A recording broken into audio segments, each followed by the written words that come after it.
Այսօր մենք եկել ենք Մայրաթոր Սուրբ Էջմիածին բավականին մտահոգիչ պայմաններում։ Մի կողմից Արցախում Ադրբեջանը հողին է հավասարեցնում հայկական վանքերը, հայկական եկեղեցիները, մյուս կողմից էլ Հայաստանի իշխանությունները իսկական տերոր են նախաձեռնել հայ առաքելական եկեղեցու դեմ։ Մեր համոզմունքն է, որ կազմաքանդել հայ առաքելական եկեղեցին նշանակում է կազմաքանդել Հայաստանի Հանրապետությունը եւ ընդհանրապես հայոց պետականությունը, եւ սա ուղղակի պնդում կամ գնահատական չի։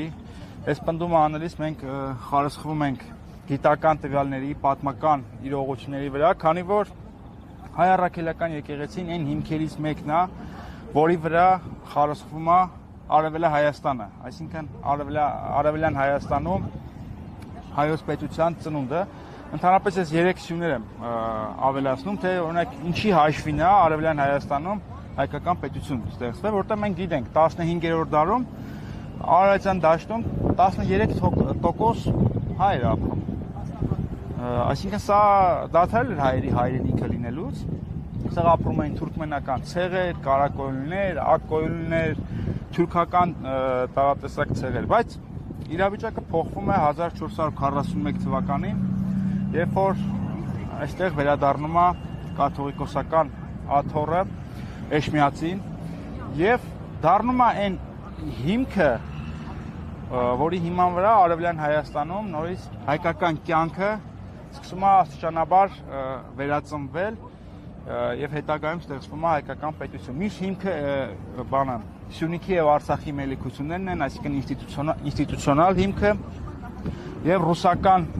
ներկայությունը տարածաշրջանում, սա էլ նրա համար չենք ասում, որ ռուսներին շատ ենք սիրում, ուղղակի պետք է հաշվի առնենք, որ եվրոպական գաղափարները, նույն ազգային պետության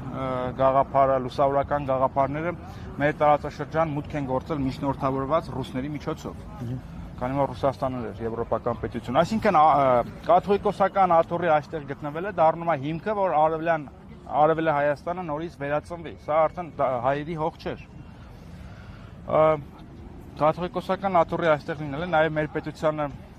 համահայկական լեգիտիմություն է տալիս, որովհետև եթե նայենք պատմությանը, միջնադարում հայկական տարատեսակ պետությունները իրար հետ մրցակցում էին, թե ում տարածքում պետք է լինի կաթողիկոսական աթոռը, որովհետև դա հավելյալ լեգիտիմություն եւ հեղինակություն է տալիս։ Եվ հիմա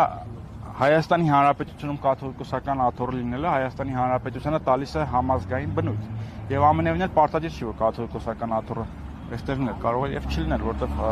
տասնյակ տեղերում եղել է, սա էլ այսպես։ Վերադառնանք իշխանությունների կողմից նախաձեռնված տերորին, սա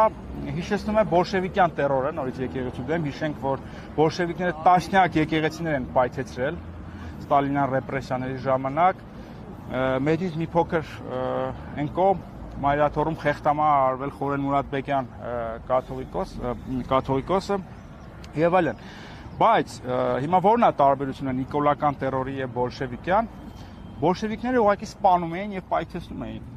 Իսկ սրանք ավելի հեռուն են գնացել եւ կարծում եմ իրենք ավելի վտանգավոր են, որովհետեւ իրենք արժեզրկում են եւ հեղինակազրկում, որովհետեւ այրունով եւ երկաթով հնարավոր չի ինչ-որ մի բան արմատախիլ անել։ Իսկ հեղինակազրկելով, արժեզրկելով, մարգինալացնելով հնարավոր է։ Այս առումով նաեւ 20-րդ դարի տարբերությունն է 21-րդ դարից։ 21-րդ դարում արժեքները այլևս արմատախիլ չեն արվում բռնությամբ, այլ հապուկ ուժով արժեզրկում են, բայց ամենևին էլ չի նշանակում, որ իրենք չեն անցնելու արդեն արյան, որովհետեւ եթե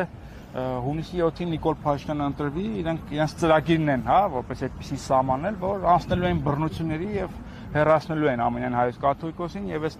1700-ամյա հաստատությունը դարձնելու են Հայաստանի ինչ-որ կրոնական կազմակերպություն ենթակա